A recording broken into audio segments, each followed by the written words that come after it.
Se conoce como Mayo francés o Mayo de 1968 a la cadena de protestas que se llevaron a cabo en Francia, especialmente en París, durante los meses de mayo y junio de 1968. Durante la década de los años 50 y 60 fueron años tranquilos para el occidente y de mucha riqueza para Francia. Si bien en estos años hubo huelgas, el fin de estas no era derrotar el sistema capitalista, sino una protesta pacífica para mejoras en la calidad de vida de los trabajadores. Durante este periodo, los estudiantes no se encontraban interesados en la política. Sin embargo, en pocos años la situación cambió completamente. Los años centrales de 1960 pasaron a ser en la historia de Occidente uno de los momentos en los cuales los cambios resultaron vertiginosos.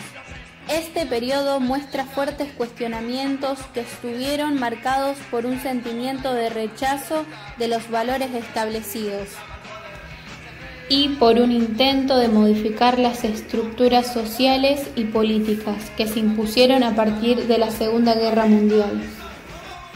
Ya desde fines de los 50 se notaban pequeños signos de rebeldía en las generaciones jóvenes, como por ejemplo las marchas de Aldermaston en Gran Bretaña y el movimiento francés de apoyo a la independencia de la colonia de Argelia. Dieron un indicio de los cambios que poco a poco se iban gestando en la sociedad de Occidente. Sabemos que antes del periodo de la Guerra Fría surgió la Segunda Guerra Mundial, que tras estos años la población universitaria había crecido de manera notable.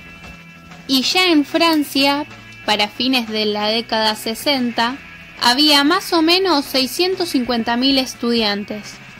Estos jóvenes conformaban un nuevo grupo social y cultural.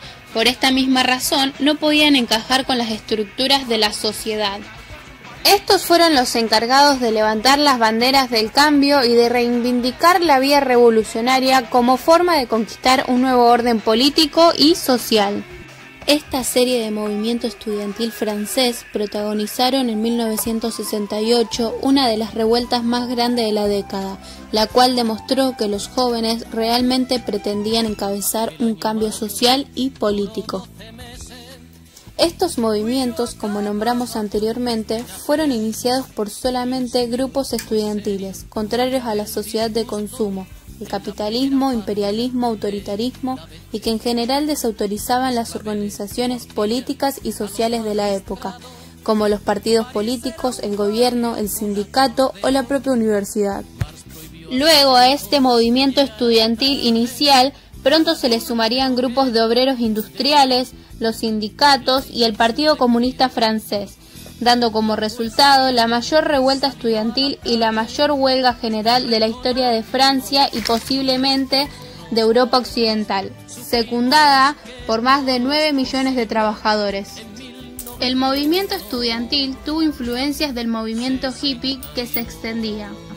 Ahora bien, nos posicionamos en febrero de 1968, en donde estudiantes de París se levantaron y reclamaron primeramente cambios en la organización universitaria. Poco después, las demandas alcanzaron las calles y produjeron una cruenta represión policial, que dio derrota a centenas de heridos y miles de arrestos.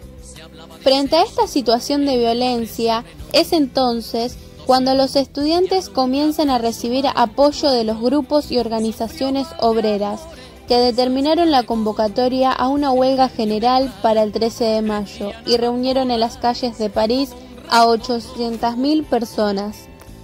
Ante esta situación de total descontrol, el gobierno de Gaulle se encuentra con que el contexto cada vez era más real. Entonces debe tomar medidas sobre el descontento de casi toda la población en paro, por así decirlo. Y es aquí donde se decide realizar una negociación exclusivamente con el sector obrero, aislando de esto a los estudiantes.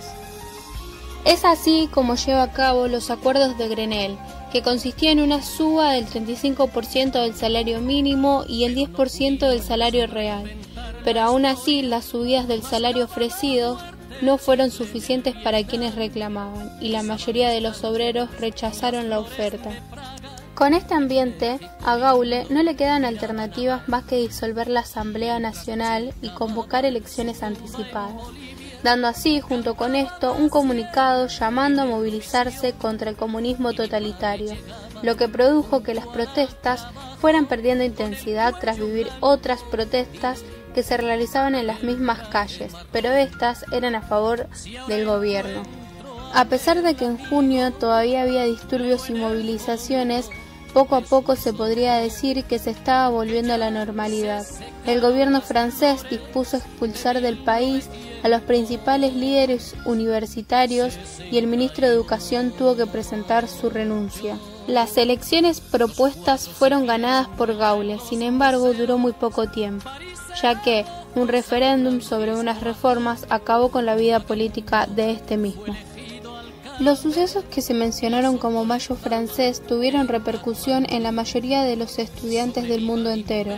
A pesar de este final, las universidades francesas ingresaron en un rápido proceso de reformas democráticas. Sin embargo, este movimiento no llegó a provocar ningún hecho revolucionario. Si bien el número de estudiantes era alto, no alcanzó para cambiar las diferentes situaciones que se dieron en cada país. Por otro lado, a pesar de que los obreros acompañaban estos movimientos, no siempre tuvieron la idea de derrumbar el capitalismo, sobre todo en aquellos países donde el capitalismo de posguerra les había ofrecido importantes oportunidades de progreso y un mundo en pleno empleo. En conclusión, el Mayo francés, como así muchos otros movimientos que se dieron en esta época, representaron los acontecimientos más importantes de la segunda mitad del siglo XX.